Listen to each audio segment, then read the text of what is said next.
Assalamualaikum warahmatullahi wabarakatuh. Baiklah, dalam video ini saya akan menjelaskan tentang penyelesaian audit, yang dimana penyelesaian audit itu adalah proses yang dilakukan menjelang akhir pengauditan. Di dalam penyelesaian audit ini ada namanya teaser proses audit, yang dimana yang pertama yaitu kita akan merencanakan dan merancang pendekatan audit. Yang kedua, melaksanakan pengujian pengendalian dan pengujian substantif atas transaksi. Yang ketiga yaitu melaksanakan proses audit analisis pengujian atas transaksi saldo. Yang keempat yaitu menyelesaikan audit dan menerbitkan laporan keuangannya. Baiklah, selanjutnya masuk kepada penyelesaian audit, yang dimana ada 6 tahap dalam penyelesaian audit. Yang pertama yaitu melaksanakan pengujian tambahan untuk penyajian dan pengungkapan. Untuk memenuhi prosedur tersebut ada 3 kategori tujuan audit. Yang pertama yaitu tujuan yang berhubungan dengan transaksi, yang kedua tujuan yang berhubungan dengan saldo, yang ketiga yaitu tujuan penyajian dan pengungkapan. Ketiga tahapan proses audit tersebut menjelaskan bagaimana auditor merancang dan melaksanakan pengujian audit untuk memperoleh bukti yang kuat untuk mendukung setiap kategori dari tujuan audit.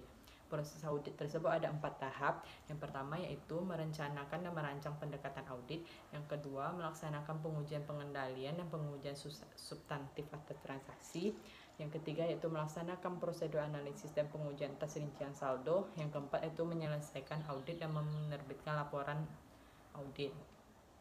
Sebagai bagian dari tahap 4 proses audit tersebut, auditor mengevaluasi bukti yang mereka peroleh selama 3 tahap pertama dalam audit untuk menentukan apakah mereka harus melaksanakan prosedur tambahan untuk tujuan pengajian dan pengungkapan. Auditor melakukan pendekatan untuk memperoleh bukti untuk tujuan audit yang berhubungan dengan penyajian dan pengungkapan. Konsistensi dengan bagaimana mereka melakukan pendekatan untuk memperoleh bukti audit untuk tujuan audit yang berkaitan dengan transaksi dan saldo.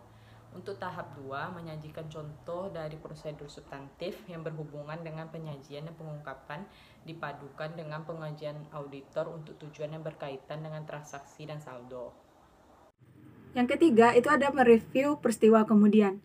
Berdasarkan SA nomor 560 atau PSA nomor 46, yaitu laporan auditor independen umumnya diterbitkan dalam hubungannya dengan laporan keuangan historis, yang dimasukkan untuk menyajikan posisi keuangan pada tanggal tertentu dan hasil usaha, perubahan ekuitas, serta arus kas untuk periode yang berakhir pada tanggal tersebut.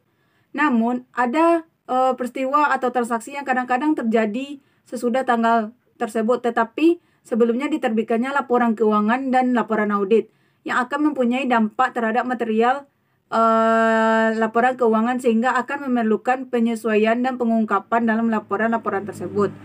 Kejadian ini akan selanjutnya itu disebut dengan peristiwa kemudian.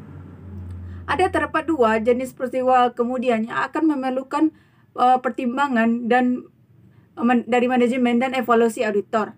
Yang pertama itu ada peristiwa yang akan memberikan tambahan bukti yang berhubungan dengan kondisi yang ada pada tanggal neraca dan akan berdampak terhadap taksiran yang akan melekat dalam proses penyusunan laporan keuangan. Yang kedua yaitu ada peristiwa yang akan menyediakan tambahan bukti yang berhubungan dengan kondisi yang tidak pada tanggal neraca yang dilaporkan, namun kondisi tersebut ada sesudah tanggal neraca. Yang keempat itu ada mengumpulkan bukti akhir. Di dalam mengumpulkan bukti akhir, maka manajer akan memperoleh surat representasi.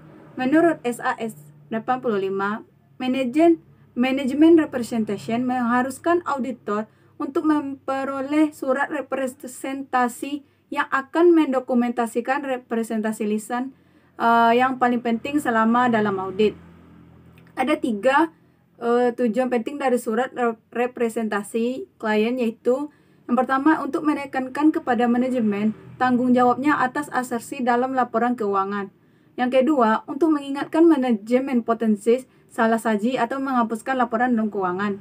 Yang ketiga yaitu untuk mendokumentasikan respon dari manajemen pertanyaan mengenai berbagai aspek dari audit.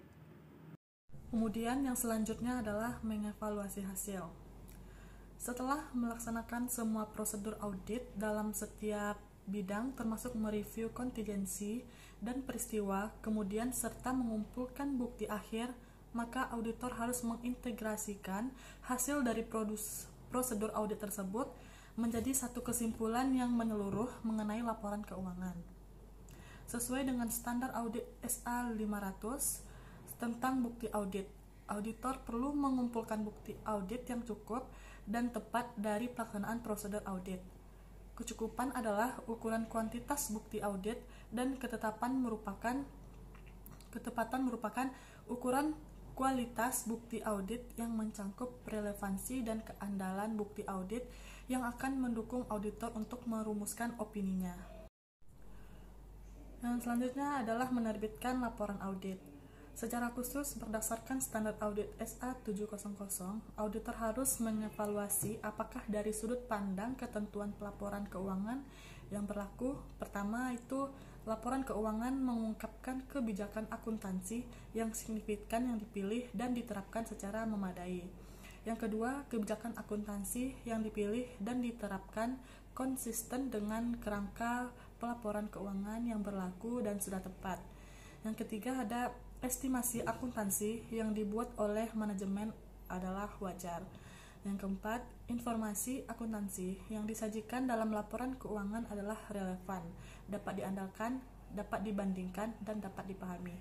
Kemudian yang kelima ada laporan keuangan menyediakan pengungkapan yang memadai untuk memungkinkan penggunaan laporan keuangan yang dituju memahami pengaruh transaksi dan peristiwa material terhadap informasi yang disampaikan dalam laporan keuangan.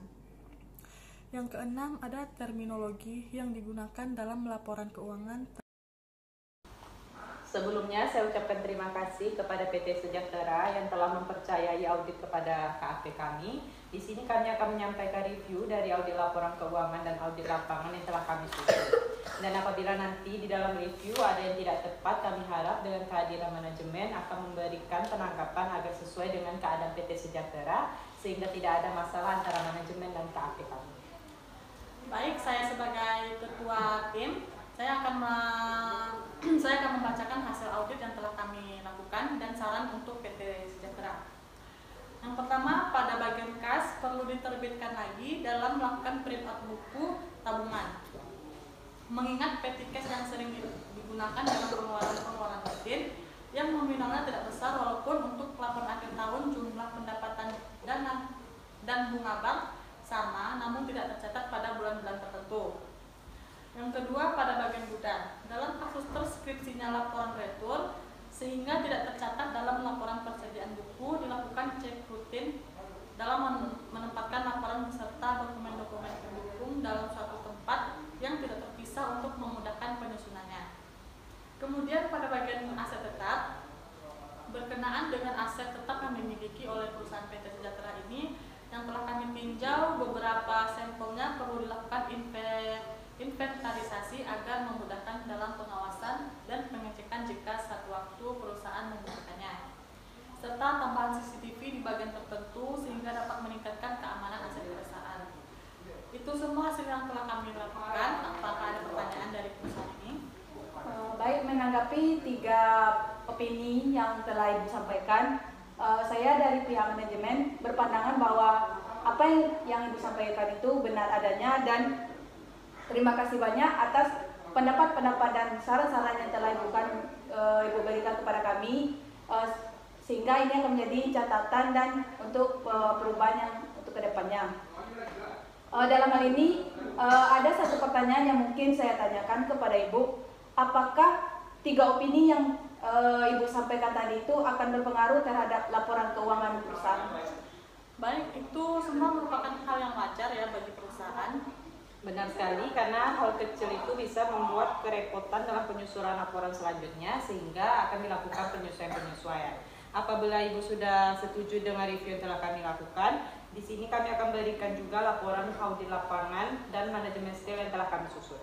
Untuk pendapat auditor telah kami cantumkan dalam laporan independen ini. Baik, sudah saya terima dan saya menyepakatinya dan tidak ada perubahan. Karena ini sudah disetujui, nanti apabila ada ketidaksesuaian dalam laporan ini, perusahaan bisa langsung datang ke kantor akuntan publik kami. Baik, saya terima dan saya ucapkan terima kasih atas kerjasama yang telah terjalin selama ini. Sama-sama.